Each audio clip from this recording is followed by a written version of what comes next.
UK business owners, today I'm going to be breaking down exactly what a group structure is, what the tax benefits are, the commercial benefits, and any disadvantages, as well as anything you need to know when utilising a structure like this in order to help you grow your business tax efficiently. To briefly summarise, a group structure is where a parent or a holding company owns one or more other subsidiary businesses. A subsidiary business just meaning another type of business. That can be a trading business, so one that engages in selling services or products. That can be an investment business, one that holds shareholdings in another business. It could be what's called an SPV, a special purpose vehicle. It could be any type of other business with a defined purpose. We're going to break this down in the video later on. Now, it's a misconception that only large corporate entities, your Costas, your large businesses that you hear about on the news or you see on the street when you're walking around retail, have these types of structures. Whereas we work with hundreds of SME clients that have these structures in place and benefit from the advanced tax planning and the commercial benefits that come with setting up these structures. But they aren't without the disadvantages and they're not without the considerations. So you need to make sure you do the right planning, which I'm going to break down in this video for you. Advantages and disadvantages, who should do it and who shouldn't, and you'll leave with a very tangible result of a next step in terms of action plan. We're going to start with the commercial benefits, and that's de-risking your business. It's reducing liability. Generally, the parent company doesn't have liability for the different subsidiary businesses, which means that you can start to transfer assets, transfer profits up to the parent co, potentially then into other investments by your other subsidiary companies, without having the risk of one of the trading businesses weighing down on the overall structure and the overall net worth within your company. A group structure gives you the ability to transfer assets free from capital gains or stamp duty land tax, which means that if you was to have a trading company, let's say you own a construction firm, and you have two properties sat on the balance sheet that you've purchased from profits over the last decade of trade, and your construction firm was to go under through no fault of your own, it may be that a line of creditors end up going bust and you don't get paid, your properties sat on the balance sheet would be at risk. Whereas with a group structure, you can transfer ownership of the properties to a separate business, de-risking them assets, and meaning that likely if the construction firm was to still go down that path and creditors were to outweigh any assets that you have in the business, they couldn't then come and take your property business, essentially acting as a huge benefit for de-risking your overall assets and net worth, a big tick in the liability protection box. You can also execute divisional splits across the company. So let's run a practical example. Let's say you're in hospitality and you have physical locations that serve food, and people come in, they sit down and they have the 3-course meal. You've also got some dark kitchens which are delivery only. You can have them in separate trading businesses so you can divisionalize costs and operations in a more effective way. And if you also then wanted to open up a new location, let's say you're branching overseas and you wanted to take on an investor, you don't then have to give away the piece of the pie for all of your business, of your hard-earned work that's gone into these separate locations and separate dark kitchens.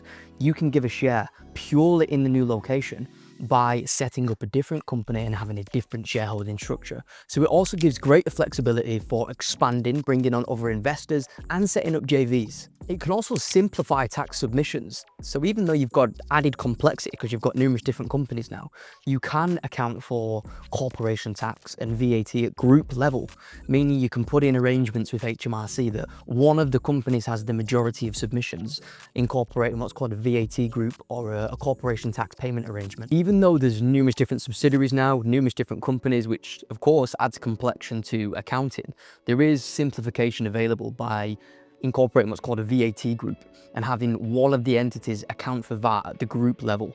You can also have any supplies per subsidiary business and the parent company exempt from VAT. Corporation tax can also be accounted through one single entity, giving additional simplification to your overall accounting purposes. So that is all the commercial benefits of having a group structure. It's by no means an exhaustive list, but it covers a lot of the notable benefits that you'll need to know. Now, it does come with disadvantages, and I'm going to summarize these now for you. So the first one is SEIS and EIS. These are both different ways of raising funds. HMRC backed schemes which gives investors added tax relief. So it's definitely a route that a lot of startup businesses and companies looking to grow look for funding. Now, the criteria says that the investment needs to be in Topco. which causes complication because if you've got numerous different subsidiary businesses and they just want to invest in one, going back to what we talked about with divisionalized splits of your overall entity, then criteria can mean that you cannot go down that method of raising funds. So it does add complication. Also, if you're looking at raising finance from mortgage companies, maybe some sort of commercial lending, then they also don't like complex structures. And this is a more complex structure. You've got different shareholders, companies being corporate entity holders rather than directors. So it does add complication to getting financing for property ventures or raising even finance of private investors. So it's definitely worth considering and potentially even speaking to your mortgage broker or speaking to potential future investors and seeing if they have an issue with this type of company setup, because they're going to be looking for ironclad agreements between these different companies if they're ever going to invest. So it definitely adds complication on raising finance, but that does not mean that it's not possible, because there's plenty of big group structure companies that do have ongoing finance and continually raise and raise and raise. There's also a consideration with EMI schemes. Now, EMI schemes are a great way to incentivize top performing employees. They give them some ownership in the business rather than just a salary and a paycheck month to month, especially if you're gearing up towards an exit and you're looking to incentivize your senior management team to help you towards that end goal. These are a great way. We as accountants recommend them regularly. However, an EMI scheme criteria states that EMI options can't be granted in a company that's owned by another company. So again, adds complication to this type of scheme. Although having a group structure comes with simplified accounting, where you can have the VAT group and the corporation tax in one single entity, as we mentioned in the advantages, it does also come with added complexity. You've now got a parent co, a trade co, potentially SPVs in different investment businesses. So you've got numerous companies. So it's likely that your accountancy fees are going to increase, and there is going to be added complexity when it comes to accounting, processes, softwares, and also if you've got insurance providers, you've got different leases with different assets. It does add complexity. So all of these are to be considered as the downside when looking at the upside. So we've summarized the commercial disadvantages. Again, by no means an exhaustive list, but these are the main notable ones you need to consider. Next, we're going to go into the tax benefits, what it adds in terms of advanced tax planning for you as an entrepreneur and potentially multi-business owner that's looking to invest capital, get a good return, and build wealth. So, providing criteria is met, let's say you have this group structure, you've got your parent co, and you've got numerous different trading businesses. Let's say you've got a flagstone trading business that's been in business for a decade plus. You've got a nice amount of retained earnings, you're earning consistent profits yearly, and you want to use some of this cash to invest in a new idea that you've had. It may be that you've got a service-based business and you now want to invest in a SaaS business and you want to look for a big exit in years to come. You can reinvest the retained earnings, the trading profits that you're making, up to your parent co, down to this new trading business, de-risking because you're not having two businesses in one company, and you can then look to claim group loss relief for any funds that are reinvested into this new venture, generating a loss because you've got to invest in devs, you've got to invest in trademark, IP costs. These losses that are essentially now generated from the new startup, you can essentially look to utilize them losses against profits in another business, minimizing corporate tax, providing you meet the criteria. But make sure you do review the criteria because there is some. So let's use a practical example for this. Let's say 500K of your trading profits, your retained earnings, are reinvested over a period of 2 years before you get to a position where this business is going to be making a profit. That 500K can be pushed back, offset against profits in your main trading business at whatever your effective rate of corporation tax is. Let's assume that is 25%. You've got a large trading business, so you're probably going to be paying the top rate. 25% of 500K is going to be 125,000 in corporate tax relief that you can offset, allowing you to get some cash back for all the reinvestment that you put back in. So win-win. So even though we touched on this briefly before and we talked about the commercial advantages, you can transfer assets free from charging any gains to corporation tax or free from any type of taxes at all between your structure. So up to top co, down to a different subsidiary business to de-risk the business, as we mentioned in commercial advantages. But it is going to be a tax advantage that you don't have to pay any corporation tax or any sort of tax by transferring these assets, there's no tax payable, whereas usually there would be a large price tag on that. Next is potentially one of my favorite ways of saving tax as an individual, a high growth entrepreneur that wants to reinvest, get a better return on capital and build wealth. So if you're single-owned trading business and you're doing really well, you're already taking out maybe 100k personally, and you don't want to push any further than that because you're going to start to abate your personal allowance and pay more and more and more to HMRC.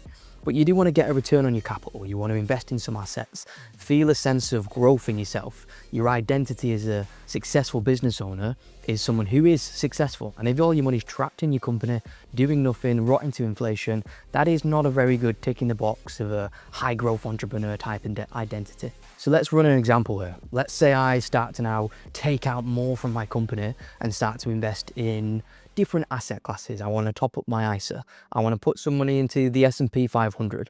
I want to invest in some single stocks. I want to invest in cryptocurrency because I've done the research, I've done my due diligence, and I've got a slightly higher risk profile and time horizon to invest in. Now, if I was to do all of this personally, the personal tax bill that I would have in 31st of January or whatever the upcoming year is going to be huge. You're going to pay 33.75%, potentially up to 53.75% if you're taking dividends in the abatement of personal allowance tax trap range. You're potentially going to push to additional rate, which is 39.35% in terms of dividends. It's going to start to get really expensive. And that means that the money you're then investing personally to build wealth, you're giving a big chunk away to HMRC before you even start on that journey of building wealth. So there's a better way. And that better way is by keeping funds within the group structure. Now, you're not completely solving the problem, because if you ever do want to liquidate these investments down the line, you're still faced with the issue of how to then pull out that personally. But for me, I want to focus on reinvesting all of my money into high return assets, getting the best return on my capital. So let's use a practical example to state how you could do this. Let's say you've got a trading business. It's owned by the parent co, as we discussed before. You've then got another investment business, potentially numerous investment businesses. You can pass up the retained earnings from your trading company up to parent co, de-risking the asset for one, and then start to strategically invest into different ventures for different returns on capitals.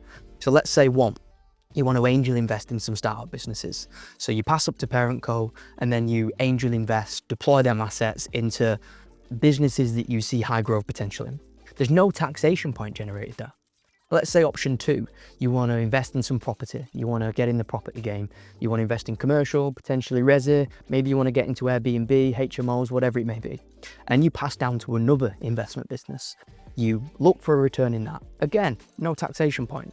But now when you're looking at your identity as a high growth entrepreneur, you've now got two other streams of return that are delayed gratification for sure, but is going to make you a lot of money down the line and add some zeros onto your net worth. Now let's look at a more simple investment. You want a third company. You want to invest in the S&P 500. You can set up what's called a corporate unit trust. Or you want to invest in cryptocurrencies. You can get company accounts on all of the main exchanges now. So you're using these retained earnings, the trading profits, to reinvest into all these different asset classes that you can then manage with a financial professional like myself and put a strategy in place in order to increase your net worth while keeping it all inside the structure. So you're not having to pay HMRC 40%, 50% every single year, but you are increasing net worth and doing it strategically. Another tax advantage, especially if you're a high growth entrepreneur looking to sell one of your subsidiary businesses, but you don't necessarily need to liquidate all them funds personally, is what's called substantial shareholders exemption. And that allows you to sell one of your subsidiary businesses or your trading businesses, to make it clearer, and not pay any capital gains on the sale, providing the funds remain in the structure. Now there's criteria to this and you need to make sure you tick every box and do the right tax planning with someone like myself. However, this can be huge. If you're going selling one of your trading companies that you've been building for the past decade for £5 million and you've already used up, let's say, your business asset disposal relief, and you're going to pay now 24% on that, That's a huge chunk of money that you don't have to give to HMRC, that allows you to still leave it in your group structure, essentially having a tax-free sale that you can then reinvest into other ventures, pump into another one of your trading businesses, and again, focus on adding zeros to your net worth. A group has other ad hoc benefits, management charges, VAT exemptions, asset-free transfers as we discussed before. You could also incorporate a SAS or a SIP pension, and you can have a more advanced structure, which again is always bespoke to the individual. But in summary, a group structure, although it has a pool of disadvantages, as we've discussed in the video, it has so many advantages. And when I'm looking at bespokely planning for an entrepreneur, is often a really good strategy to look at building wealth for the long term, as well as de-risking, safeguarding assets, and focusing on reinvesting capital for a high return without them huge personal tax bills. So it's definitely worth considering, while still making sure that, as I've discussed, you consider the disadvantages. Before we wrap the video up, how much is it to set up a group structure? How do you do it? Where do you go to? And is it right for you? So first, you shouldn't do it as the entrepreneur, the business owner. You've got to go to a tax professional and one that understands group structures. Don't just assume because they're an accountant that they understand advanced tax planning. You'll find quite often that accountants do what it states in the name. They account. They submit submissions to HMRC. They don't understand what they're submitting or how to mitigate taxes, never mind how to set up group structures. So make sure you go to one with expertise in setting up these more advanced structures. Now, when you're looking at setting one up, there's numerous different legal documents that you need to prepare. There's clearances for HMRCs that you need to request. There's internal resolutions, directors, meeting minutes. There's a lot of different things that you need to make sure you put forward when you are setting one up. The cost can be anywhere from £2,000–3,000 plus VAT, right up to £10,000–15,000 plus VAT. It really depends on the complexity of the structure, how many different subsidiaries you're having. Is there going to be agreements in place between these different subsidiaries? Are you incorporating a SIP or a SAS? Are you incorporating a trust? It really depends on what the structure looks like. And again, aligning that with your goals as a director and entrepreneur to make sure it's right for you, and then looking at the costings and seeing if that's the right investment for your business at this point in time in whatever stage of your business life cycle that you're currently in. So there we have it, a comprehensive overview on group structures, advantages, disadvantages, the do's, the don'ts.